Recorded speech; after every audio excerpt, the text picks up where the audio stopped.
This is Ma'am Jackie, and in this video, we consider geometric optics, the system in which light travels in straight line paths. But before we discuss mirrors and lenses, we first talk about light rays passing through an opening.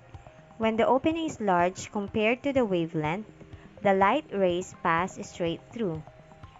The figure also shows rays indicating the path and direction of propagation. When the opening is small compared with the wavelength, the light spreads out after passing through the opening. This spreading is due to the nature of light. The principles of geometric optics only apply when light interacts with things that are significantly larger than the wavelength of the light. It is known as geometric optics because geometric concepts like ray diagrams may be used to describe the images. Geometric optics describe cases in which the wavelength of light is much smaller than the size of objects in the light's path. The wavelength of visible light is less than 1 micrometer, that is 1 times 10 raised to negative 6 meters, and is about 100 times smaller than the diameter of a human hair. Since the majority of the objects we interact with on a daily basis are far larger than that, geometric optics explains many common applications of optics, such as how lenses and mirrors behave. To be able to understand how images are formed, we must consider two things. First, what happens to light rays when they reflect from a surface such as a mirror or a piece of glass? And what happens to light rays when they pass across a surface separating one material from another, such as when they pass from air into a piece of glass? These things were already tackled in our lesson in Law of Reflection and Snell's Law. The link is on the description of this video. What is new in this lesson is that for each case we must distinguish between a flat surface and a curved surface. So let us proceed to our topic. Image formation by a plane mirror is a fundamental concept in optics. An image of an object is what you see when you look at it in a mirror through its reflection. When an object is placed in front of a plane mirror, the mirror reflects the light rays coming from the object. The image formed in a plane mirror has the following characteristics. First, virtual image. The image formed by a plane mirror is virtual, meaning it cannot be projected onto a screen. A virtual image is a copy of an object formed at the location from which the light rays appear to come. It is formed by the apparent intersection of the reflected rays. The virtual image appears to be behind the mirror, at the same distance as the object is in front of the mirror. Laterally inverted. Lateral inversion, also known as left-right reversal, refers to the phenomenon where the orientation of an object or image appears to be flipped horizontally when observed through a mirror or reflective surface. It means that the left side of the object appears to be on the right side in the reflected image and vice versa.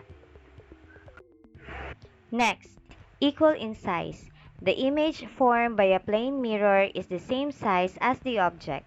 If the object is 10 cm tall, the image will also be 10 cm tall. Another characteristic of a plane mirror is that they have the same distance. The image formed by a plane mirror is located at the same distance behind the mirror as the object is in front of it. If the object is 2 meters away from the mirror, the image will also be 2 meters behind the mirror. The ratio of the image dimensions to the object dimension is termed as the magnification. Plane mirrors produce images that have a magnification equal to 1. The next characteristic is the line of sight. When it comes to mirrors, the concept of line of sight refers to the path along which light travels from an object to the mirror and then to the observer's eye. Curved mirrors are classified as spherical mirrors, which has two general types. First is the convex mirror, wherein the reflecting surface is the outer side of the sphere. If the inside surface is the reflecting surface, it is called the concave mirror. A convex mirror curves outward, with its reflecting surface facing outward. When an object is placed in front of a convex mirror, the mirror reflects the light rays divergently. The characteristics of the image formed by a convex mirror are as follows. First, the image formed by a convex mirror is always virtual, meaning it cannot be projected onto a screen. It appears to be formed behind the mirror. Second, the image is always upright and smaller than the object. Third, the image distance is shorter than the object distance, meaning the image appears closer to the mirror than the object is. And lastly, the reflected rays appear to diverge from a virtual focal point behind the mirror. Convex mirrors are commonly used in applications where a wider field of view is required, such as in side view mirrors of vehicles and security mirrors in stores.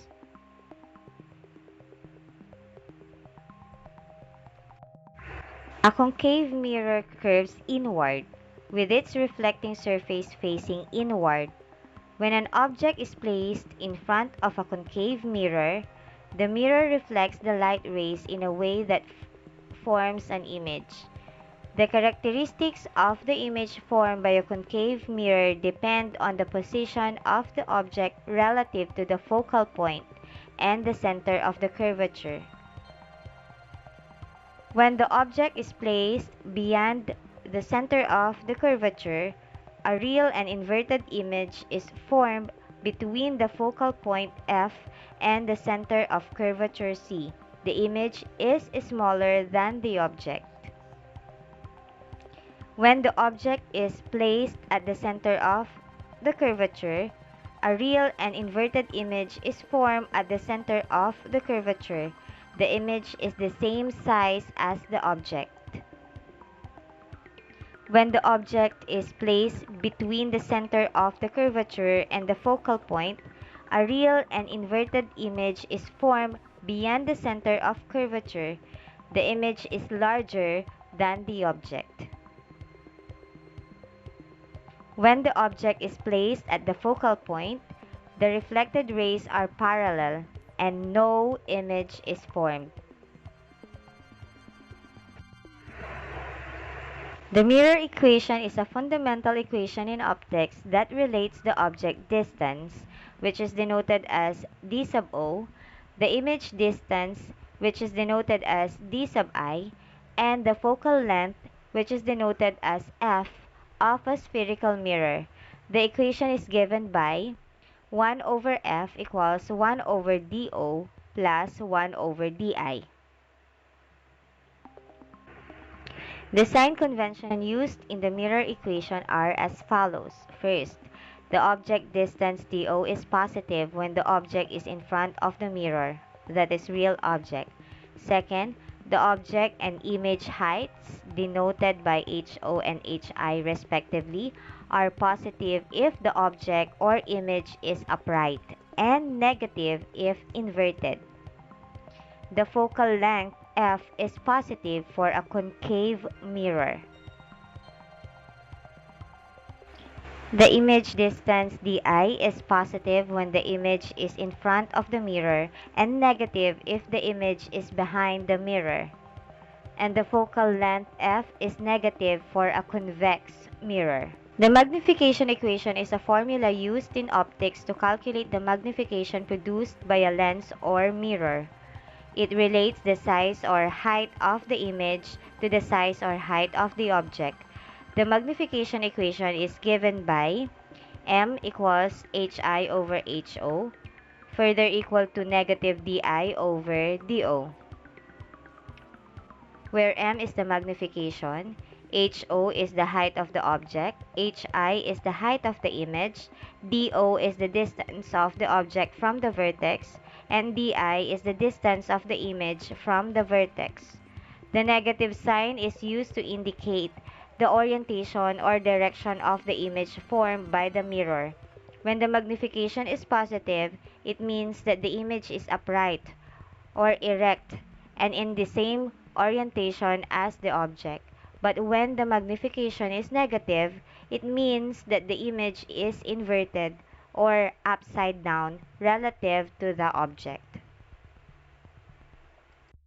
The magnification equation provides a numerical value that describes how much the image is magnified or diminished compared to the object. If the magnification is greater than 1, the image is magnified, larger than the object. When a magnification less than 1, it indicates that the image is diminished or smaller than the object. A magnification of 1 means that the image is the same size as the object. The magnification equation is a simple and effective tool for quantifying the relative sizes of objects and images in optical systems. It helps in understanding the scale and characteristics of images formed by lenses and mirrors. So, so to apply the mirror and the magnification equation, let's have this practice problem. A concave mirror with a 12 cm focal length has a candle 2.5 cm tall placed in front of the mirror 40 cm from the vertex. Let us calculate the image distance and let's determine if the image is in front or behind the mirror. And let us solve for the magnification of the image. So for letter A, the given are f equals 12 cm, height of the object which is 2.5 cm, and the distance of the object from the vertex which is 40 cm. The required is the image distance. And from the mirror equation, which is 1 over f equals 1 over di plus 1 over do, we can derive the equation to solve for the image distance. So, from the derived equation of the image distance, we write the values of f and do. To solve for the value of di, we should get the reciprocal of both sides of the equation. Then we enter the values in our calculator.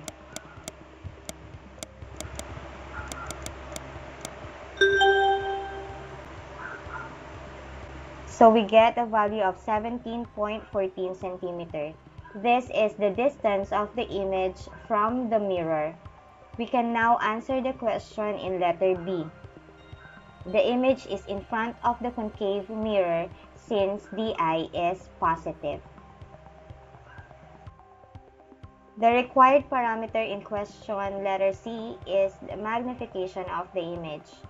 From the magnification equation, m equals hi over ho equals negative di over do. We cannot use the equation m equals hi over ho because the height of the image is unknown. But we can use m equals negative di over do since do is given and di was already solved. So substituting the values of di and do, we get a value of m which is equal to negative 0.425. This value tells us that the image is inverted and it is smaller than the object. So that's it for today. Thank you for watching.